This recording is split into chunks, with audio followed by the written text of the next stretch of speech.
अर्ची जब अनिरुद्ध को बहुत ज्यादा मैनिपुलेट कर देती है तो फैसला कर लेता है कि आखिरकार झनक तो यहाँ पे है नहीं, वो तो कश्मीर चली गई होगी ना, तो हमारी शादी क्यों डिले हो रही है। शादी की डेट फिर से फिक्स किया है और सब कुछ फिर से बहुत तेजी से होने लगती है। ये भी एक एपिसोड रिव्यू है और बात करें एपिसोड की स्टार्टिंग की तो इस बार हॉस्पिटल से ही होती है। जब वहां से घर पे लोग निकल जाते हैं, जाती है अनिरुद्ध के पास में, तो जो एक्स्ट्रा नर्स होती है वो उसको कुछ अच्छी चीजें सिखा देती है कि कैसे क्या करना है और फाइनली उसको दवा देने के लिए बोल देती है कि 12 बजे इनको दवा देना है। लेकिन जब उसके पास में होती है तो ये खुद के इमोशन को रोक नहीं पाती और फाइनली उसके पास चली जाती है।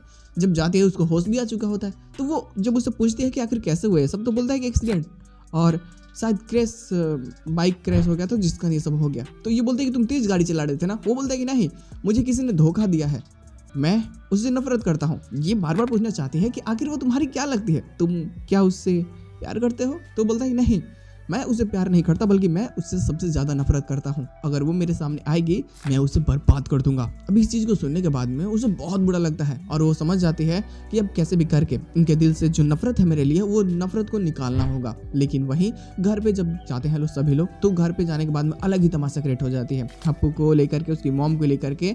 अब यहाँ पे शुभ कैसे भी ये सभी चीजों को शांत करना चाहता है। एक तो पहले ही स्ट्रेस बहुत ज्यादा होती है और बात बिगड़ती है तो हाथ से धीरे धीरे निकलती जा रही होती है। हालांकि अब फैसला कर लेता है कि सारी क्रेडिट जो अर्ची को दिए होते हैं कि अर्ची के कारण आज अनिरुद्ध बच पाया है। तो घर वाले बोलते हैं चलो ठीक है, अर्ची तो बहुत बढ़िया है और हम उसका हमेशा साथ देंगे, वही इस घर की बहू बनेगी, शादी की तैयारी करो, पूरे धूमधाम से होगी शादी। और इसके साथ में एपिसोड की एंडिंग की जाती है। मुझे समझ में नहीं आ रहा कि ये पिछले 1-2 एपिसोड में इतने कम प्लॉट्स क्यों है।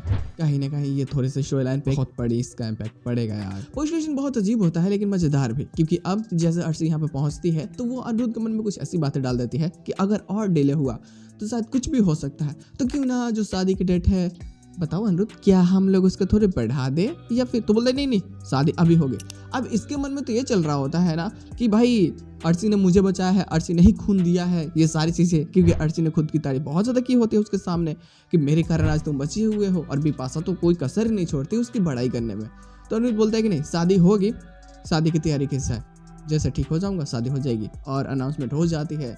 अब जानक ये सब बाहर से सुन रहे होते हैं कि क्या क्या झूठ बोल रही है लोग और कितनी ज्यादा बड़ाई कर रही है लोग। हालांकि अनिरुद्ध को तो ये गलतफहमी होती है कि जनक तेजस के साथ में कश्मीर जा चुकी है, लेकिन जब शादी में जाएगा और वहाँ पे देखेगा जनक को, सच में बहुत अजीब होने वाला है और मजेदार भी, क्योंकि अटेंडेंट के रूप में भी ये घर पे ही जाने वाली है। तो एक्स्ट्रा प्लॉट्स तो आए नहीं है, लेकिन हाँ एक्स्ट्रा प्लॉट्स आएंगे कुछ वक्त में, तो शायद उसको देखने के बाद आगे की स्टोरी लाइन जस्टिफाई हो जाए तो मजा तो आएगा ना।